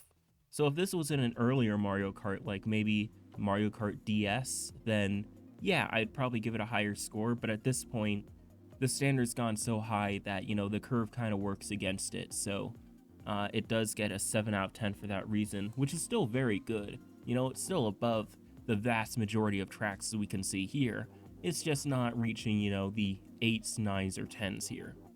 Woohoo Loop is next, and this one is a 4 in creativity, a 5 in execution, so 9 out of 10. Nice run through the entirety of Woohoo Island. It's also the first to introduce the section mechanic instead of laps, so that's pretty cool. You know, I personally like the setting of Maka Woohoo more, but still, it's really good. Of course, what everyone remembers is that shortcut, which will put you right ahead of the finish line, so that's pretty funny. But otherwise, yeah, it's a perfectly fine track, just missing just a little bit extra. But yeah, it's pretty good. Can't really complain about too much. It's missing just a little bit extra oomph, just that little bit. But otherwise, a 9 out of 10 is excellent score. Can't really complain about it. It's near the top of the list in my opinion. And yeah, awesome. Mario Circuit is next, and like most circuit tracks, it's a 3 and a 3, so a 6 out of 10, because it has the cherry blossoms. You drive through the castle, but I wish it lasted a bit more. You just kind of go up a spiral, and then that's kind of it. And I just wish they'd done more with that idea, you know, instead of just entering it for 2 seconds. But otherwise, it's fine, you know, nothing too wrong with it. I'm fine when I'm playing this track, but again, I'm just not picking a cup for Mario Circuit, and I don't think many people are, so 6 out of 10 for this one right here. Music Park is next, and this one gets a 5 in creativity and a 3 in execution, so an 8 out of 10. Now, this is one where, the creativity is off the charts, playing on the keyboard, playing on, the drums, avoiding the bouncing music notes, the piranha plants. It's really fun. It's just that the track design itself is a little bit on the simpler side, so I think if it was just a little bit more complicated, then yeah, it would be like an easy 10 out of 10 contender. As it is now, it's only an 8 out of 10, so there we go. I don't think it'll be too controversial. It might be a little bit, but still, it's far from, the bottom here. So good job for it. Rock Mountain is next, and this one is a 2 in creativity and a 5 in execution, so a 7 out of 10 total. And I mentioned in the video, I actually kind of prefer Rock Mountain to Music Park, just because I really like how they made the gliding mechanic kind of optional here, but also an integral part of the track nonetheless, because, you can drop down off the mountain as soon as you really want, but you want to catch air to glide just because it's so fun to do, And then it has the obstacles with the rolling rocks, but still, you're just going down a mountain and up it again. But the time you're having doing it is solid. So yeah, 7 out of 10 is a pretty good score. If I was rating this subjectively, I'd probably give it like an 8. But still, according to the rules I set for myself, yeah, it's about the same level as Shroom Ridge. Piranha Plant Slide is next, and this one is a 5 and a 5, so a 10 out of 10. Some sharp corners, some gliding mechanics, some nice shortcuts, a creative theme. There's nothing really to dislike here, so yeah, 10 out of 10. I don't think I'll need to explain myself too much on this one. It's going straight to the top. Wario Shipyard is next, and this is one where the idea is cool, and people seem to really like this one. I never was too crazy about it. I never really liked the track layout, so again, that's why I got a 2 in execution. I just don't think it's that compelling. There's like that one part where you go under like the skeleton, you enter the ship briefly, but otherwise, I'm not really remembering too much of what you do on the track. It's pretty much all about the scenery, which is fair, it's still a good track. Got a 6 out of 10. But I do feel like the creativity is carrying it more than the execution in this case. But as it stands in the original version, yeah, 6 out of 10 is, I think, where it belongs. Neo Bowser City is next, and this one has a 4 in creativity and a 5 in execution, so a 9 out of 10. So the only reason that I didn't give this a 10 out of 10 is just because, you kind of feel separate from the city. Like, the background is cool, the turns are fun to make, there's neon everywhere, it's raining, so great atmosphere. I don't know, I just would have liked to see something more like Mushroom City where you're actually, in between all the buildings rather than mostly above it. But still, can't really go wrong with this one. 9 out of 10 is far from bad. It's excellent. So there we go, right next to Woohoo Loop. Maka Woohoo is next, and this one is a 4 and a 4, so an 8 out of 10. So this one is always, the one that's brought up in comparison to Woohoo Island. And yeah, I like the setting more personally. I can't objectively say it's better, which is why I gave it the same creativity score. But at the same time, it's pretty fun. It's just kind of a second part of the idea introduced by Woohoo Island. So there you go. 8 out of 10, very slightly below its predecessor, but still nonetheless very good. So can't really complain too much here. Right next to Music Park. DK Jungle is next, and this one is just okay. I really like the Donkey Kong series, but in terms of, representing Donkey Kong goes to so many crazy places, like the factory and like the popsicle making island and stuff like that, where okay, you're in a jungle, fine, you go into a temple, fine, but you're in the temple for 2 seconds. And yeah, it's just okay, it's like your standard DK track, and it's fun enough to play when you're there, But, you know, nothing crazy going on in the level design either, so yeah, I felt like it deserved a 6 out of 10. Despite its premise, I feel like if they made a different Donkey Kong track that was a bit more out there, then yeah, it could work better. But as it is now, it's just perfectly fine, you know? In fact, I'd even put it as good. It meets the goal, just nothing crazy. Rosalina's Ice World is next, and this one is a 3 and a 3, so 6 out of 10. It's just your standard ice track, you know, the galaxy theme is, you know, it's there in the skybox. There's some stuff in the background like the Comet Observatory, but at the same time, like, I feel like you could do better, you know? The track design is also just okay for Special Cup standards. Like, you have the ice and the water below, which don't really pose much of a challenge. You have like the tight turns at the beginning with the chasms underneath like the ridges, and that's cool, but I just wish it was a bit more like that instead of feeling relatively tame for a Special Cup track. So yeah, I think 6 out of 10 is an appropriate place to put it here, right next to DK Jungle. Bowser's Castle is next, and this one is a 3 and a 3, so another 6 out of 10. And yeah, it's kind of disappointing in terms of modern Bowser castles, just because, you know, you have like the beginning part with the thwomps, and you have like the underwater part, which is cool with the spectacle of the lava entering the water. You have like a really difficult shortcut that no one's going to take, and yeah, you know, it has its gliding mechanic. It just kind of feels like it's checking off the boxes for the gimmicks of the game, you know, and I feel like, you know, it just doesn't really reach the full potential of what a Bowser's Castle could be. Nonetheless, it does have some interesting ideas, has some nice spectacle. You know, it's not an easy course, really. It is, you know, a bit challenging, as it should be, but just nothing above and beyond like some of the other ones. So yeah, 6 out of 10 is, I feel like, the right place for 7's Bowser Castle, which is a streak for the Special Cup here.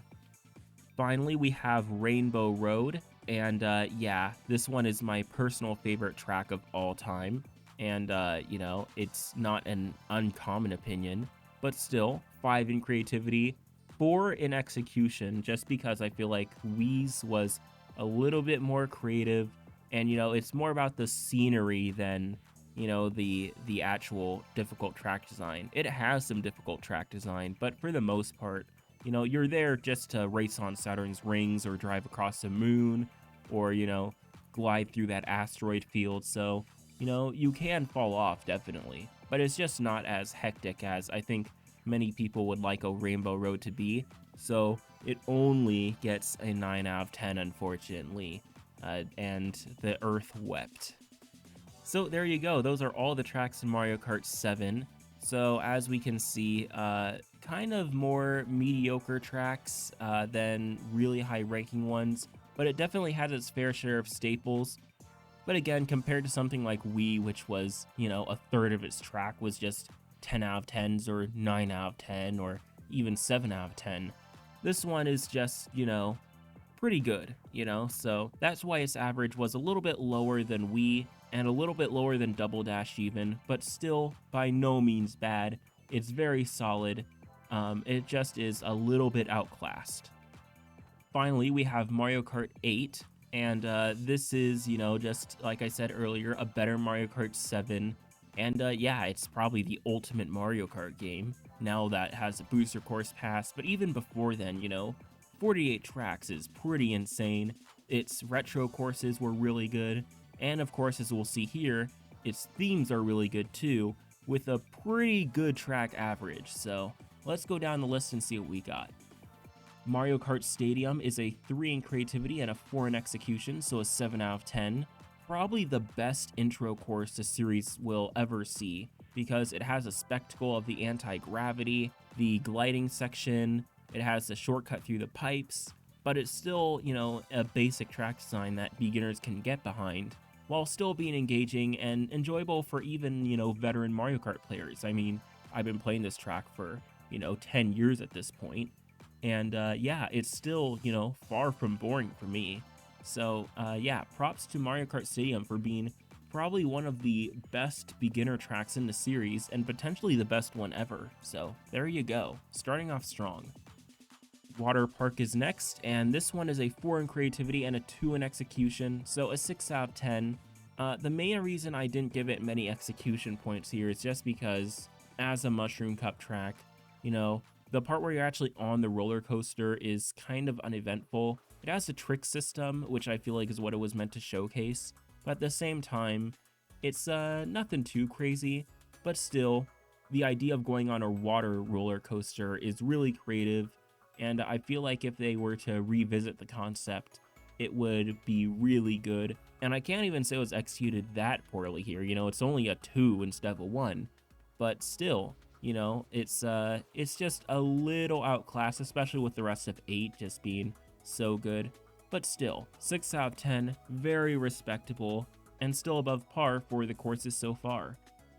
Sweet Sweet Canyon is next, and this one is a 4 in creativity and a 3 in execution.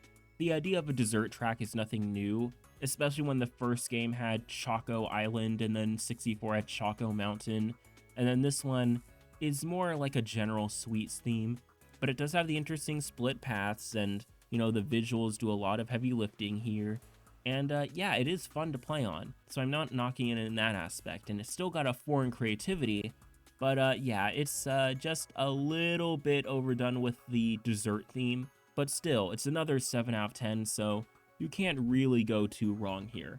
So we'll put it right next to Mario Kart Stadium up here. There we go. Swamp Ruins is an interesting one because this is a solid Mushroom Cup track. So this one is kind of a sleeper hit, you know, but still, the idea of going into a bunch of ruins where you'll have rolling boulders and thwomps to avoid while the track is kind of falling apart and at odd angles, that's really fun. You know, the track design itself for a Mushroom Cup track is a little complex. It has some right turns, it has some, again, thwomps to avoid, so as a cap off for the first cup in the game, it's very solid, and I can't really have many complaints about it. You know, is it a Toad's Factory? Not quite, but it's pretty close, so a 9 out of 10 is more than fair in my opinion, and again, still the highest track in the game so far out of 4, admittedly, but still, like 9s and 10s are pretty rare compared to the rest of these, as we can see, so good job for Swamp Ruins. Mario Circuit is, yet again, Mario Circuit, you know, 2 in execution, 2 in creativity, and a 4 out of 10, because while it does play with the spectacle of anti-gravity, we've already seen it in Water Park and Sweet Sweet Canyon at this point, so as cool as it is to drive upside down, it's kind of hard to notice because you're just looking at the road, and that road is a giant straightaway, so there you go. It's just a figure 8, kinda, and yeah, it's just a little underwhelming, but what else is new for Mario Circuits? Most of these are not that great, so 4 out of 10, yeah, nothing much of a surprise here. Toad Harbor is a 3 in creativity and a 4 in execution, so a 7 out of 10. It's a really fun coastal city kinda idea, and yeah, it's fun to drive through the market and like the different roads and dodging the trolleys, and it's a refreshing theme. It's kind of like Delfino Plaza in that aspect, but yeah, so 7 out of 10, and yeah, solid way to start the cup after, you know, Mario Circuit kind of dropped the ball a little bit, so there you go. Twisted Mansion is next, and this one is a 4 in creativity and a 2 in execution, so 6 out of 10. Again, I kind of explained this in my video, but the underwater passage is kind of like the crippling flaw of this track, as well as like the glider section that is pretty pointless because you will always land on the balcony unless you get like hit by a red shell or something. But still, it's a solid idea, and I feel like, you know, if they made like a revision of this track or something, you know, with a little modification, it could be really good, but as it stands now, it's just a little bit of a lost potential here, so sad to say it's going into the 6 out of 10 range here. Shy Guy Falls is a 5 in creativity and a 3 in execution, just because it's so much of a spectacle with you driving up the waterfalls and trying to catch the boost pads, and then you'd pass by the Shy Guy camp, and there's an alternate path if you're good with your glider, and then there's another shortcut right after that. So some good track design, and it leads to an 8 out of 10 overall. And yeah, you can't really knock this track too hard. It can be sometimes hard to remember that you're racing on a waterfall because, you know, again, it's the problem with anti-gravity is that, you know, you're focused on the road, so it can be hard to focus on the scenery.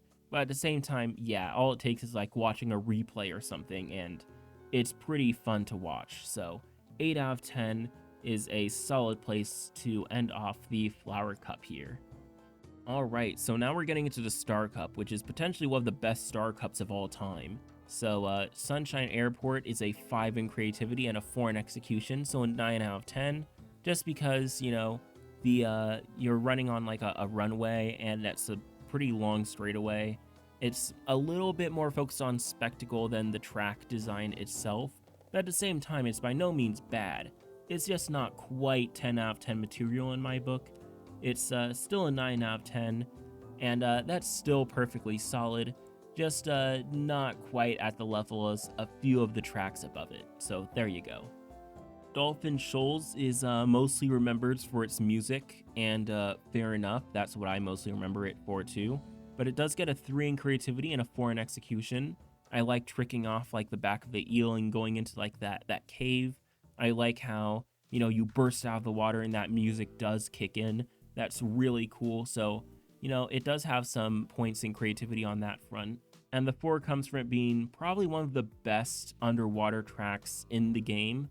And even compared to 7, it does the concept really well. So, yeah, 7 out of 10 is definitely a solid place for it. And a decent second track for that Star Cup. So, there you go. Electrodrome is next, and this one is really cool because, you know, it's an electric city, like a disco city, and then, you know, the track design is a little easy, so I can't really give it many points for that, but it does have the split paths, it does have the responsive track with, like, the part where the music will respond to how you're driving, and then, you know, it does have the piranha plants to avoid near the end, but it can also be a shortcut, so, yeah, there is some stuff to like, and a lot to like in the creative front. So 8 out of 10 is a worthy spot for it, I think.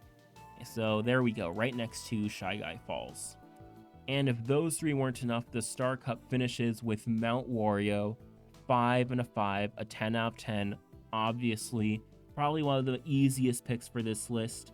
And yeah, I don't think I need to explain myself here. You're going down a mountain with the different sections. Everything is cool, no complaints at all, and it's pretty well documented, and I have nothing really new to say here, so there we go. Cloud Top Cruise is next, a solid start to the Special Cup, a 3 in creativity, a 5 in execution, so an 8 out of 10, and yeah, it's still, you know, a cloud theme, a bit like Sky Garden in fact, but they did throw in that Koopaline ship, so it does, you know, keep things fresh.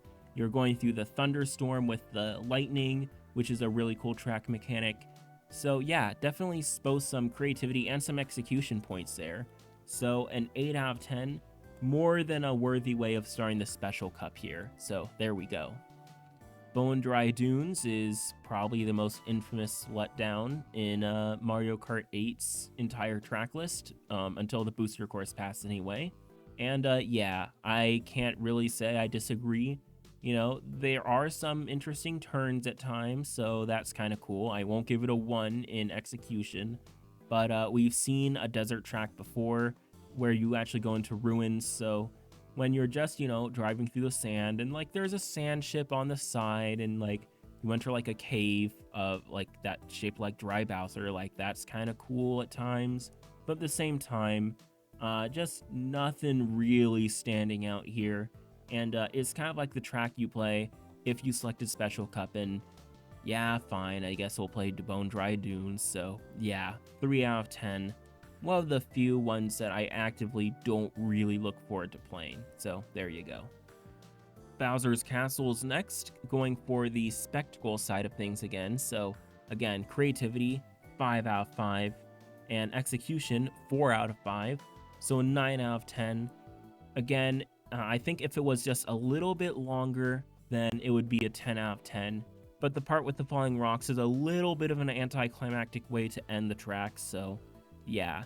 But nevertheless, a 9 out of 10 is far from bad. There we go. Oops, put it on the wrong tier here. 9 out of 10. There we go. Rainbow Road is a 3 and a 3, so a 6 out of 10.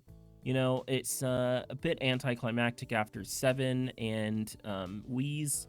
You know, it's like DS Rainbow Road in that, you know, there's nothing really bad with it. It has a few ideas.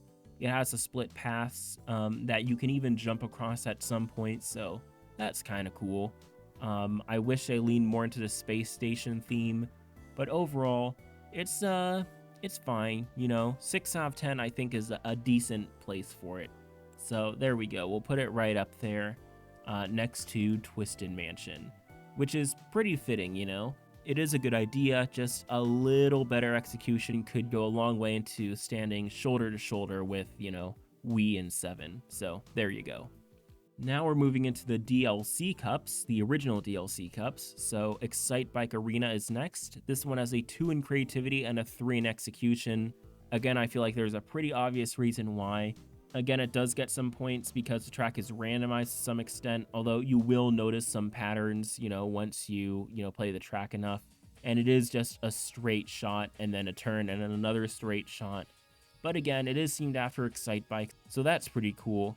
But I can definitely see why some people aren't a fan of it. I personally really like it, especially on 200cc. But at the same time, objectively, is this track really pushing the boundaries of what a Mario Kart track can be? Not really.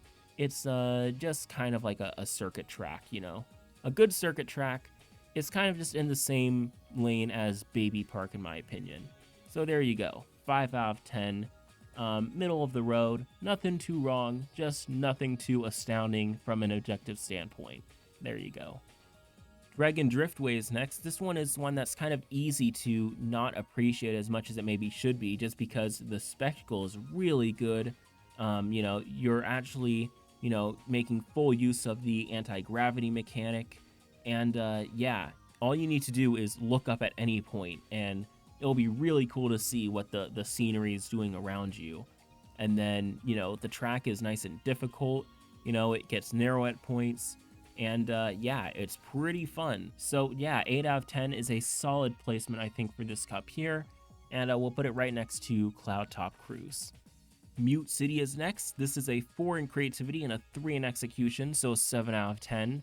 It's a really good F-Zero track, not the best F-Zero track because it is just, you know, a circuit. But at the same time, you can't really go too wrong. Implements everything you'd love about F-Zero into a Mario Kart course, really. You know, with the boost pads and the panels that give you coins instead of, you know, healing you up. That's really cool. It's just, you know, next to Big Blue, it's a little bit, you know, lackluster. So it really just fell short in terms of comparison. But still, 4 in creativity is nothing to sneeze at. 3 in execution just because, you know, it does feel even a little short for like a regular track. So that's its only really main flaw in my opinion. And besides just, you know, lacking some of the other spectacle of Big Blue. So 7 out of 10 is, I think, a solid placement for it right here. Ice Ice Outpost is next, and it's an ice track. You know, you are on like a road instead of ice, so that's a bit of a change. But at the same time, you know, it's fine. It has some good music. It has some nice shortcuts, so it does get a 3 out of 5 for execution. And yeah, it's just another ice track is its main problem. So yeah, it's a 2 out of 5 for creativity, which gives it a 5 out of 10 total, which seems about right in my mind. Like, that's probably where I'd put it intuitively without my scoring system anyway. So there you go. Hyrule Circuit is next, and this one is a 5 in execution, but only a 3 in creativity, just because they have to stick with the, you know, the generic Zelda theme. They can't really aim it toward any specific Zelda game, because if they did it for Skyward Sword, then it'd have to be like on a sky island. If they did it for Breath of the Wild, then like you'd have to, you know, do it in like, I don't know, the Lost Woods or something. I don't even know what you'd do for Breath of the Wild. Maybe Hyrule Castle. But even then, they did stick with Hyrule Castle here. And yeah, pretty fun use of puzzles. It's just hurt a little bit by them doing, you know, the generic Zelda theme instead of, you know, something more specific like Ocarina of Time or Wind Waker or something like that, because I feel like if they did that, that would be a really cool track that would turn out even better. But as it is now, Hyrule Circuit, 8 out of 10, still solid, just not as great as it potentially could be. Wild Woods is next, and this one is a 5 in creativity and a 4 in execution, so a 9 out of 10. This one is something that I don't really appreciate as much as other people, but I can't deny that it's a really good spectacle, and there's some great track design here. Just for some reason it doesn't click with me, but at the same time, there's nothing I can objectively fault the track with, so I have no problem giving it a 9 out of 10, you know? Not every track is going to be for me, but at the same time, yeah. It has some decent difficulty, it has a shortcut at the end, it has the river that you race down with the lilies at the bottom. So yeah, some cool ideas, well deserving of a 9 out of 10, even if I personally sometimes forget about this one for one reason or another. So there you go. Animal Crossing is next, and this one is a 5 in creativity and a 3 in execution. I feel like I have to go to 5 just because of the 4 different themes it has with the track changing. It perfectly suits Animal Crossing. It's fun to see, you know, the village that you glide through. You go through the beach, you have Mr. Rossetti, you have the different fruits in the spring, and like the snowman as obstacles in the winter. It's just really great. So yeah, an 8 out of 10 is more than respectable for this one, and I feel like that's exactly where it belongs here. So there you go. Props to Animal Crossing for having a great track that represents the entire series and is still really engaging too. I will say the only reason it isn't higher is just because, you know, in terms of other tracks, it is a little bit easier.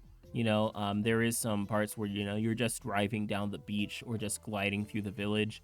So while it is really cool creatively, it's just not, you know, the top tier in terms of track design. But even then, you know, I'm not mad about it. You know, not every track has to be a 10 out of 10. You know, 8 out of 10 is still more than a passing grade, so there you go. Super Bell Subway is next. This one gets a 3 into 3, so a 6 out of 10. It does play with the idea of going through an underground, you know, subway system. That's pretty cool. I would have liked it to, you know, be a bit more, you know, twisty and challenging, you know, but still, it's more than passable, you know. It's a cool idea, cool concept, so I will give it that 3 out of 5 for creativity. And the execution, you know, again, it has some parts where I think it could do better, be a little bit more challenging, but still, 3 out of 5, more than passable. So 6 out of 10 is, I think, a worthy score for it. So we'll put it right next to Rainbow Road. And finally, Big Blue, 5 and 5, so a 10 out of 10. Pretty obvious reasons why, you know, a great section lap, has some great spectacle. Each track is segmented into a different challenge, you know, so you have some variety in track design. And yeah, there's nothing you can really say that's wrong about this track, especially if you play it on 200cc and it plays like an actual F-Zero track to some extent. So there you go. Finishing off this entire track list well with a 10 out of 10 with what I think will be little to no objection. So yeah, you can see that Mario Kart 8 is a little bit lesser than Mario Kart Wii in terms of its percentage of really high tracks, but still has quite a few to claim. So it's not like Mario Kart 8 is, you know, a huge step backward or anything. And again, with the amount of tracks to play, it's still probably one of the best Mario Karts ever made, if not the best. So there you go. I still say Mario Kart Wii has the best selection, and my system agrees with me. But at the same time, you can't go wrong with some Mario Kart 8. And with that, we have finished the entire list. This video took a lot longer to record than I thought it would. I've had to split this up into multiple recording sessions just because, you know, it's kind of hard on the voice to ramble on for hours on end, you know, so I hope that my voice wasn't too annoying to listen to by the end. I had to give it a rest every couple games, but still. Thank you for watching this bonus video all the way to the end, and thank you for watching the main channel video too. I did have some fun making it, you know. I made an entire, you know, set of spreadsheets to measure my enjoyment of each track and see which ones were objectively, quote-unquote, good or bad. So there you go. Can you tell I like this series? And if this doesn't prove that I'm fun at parties, I don't know what will. Who doesn't love the guy who just walks into the Mario Kart party with all the spreadsheets, with the notes taken down about what makes a great track, So feel free to invite me to your next Mario Kart gaming session. It's going to be great. Looking forward to it.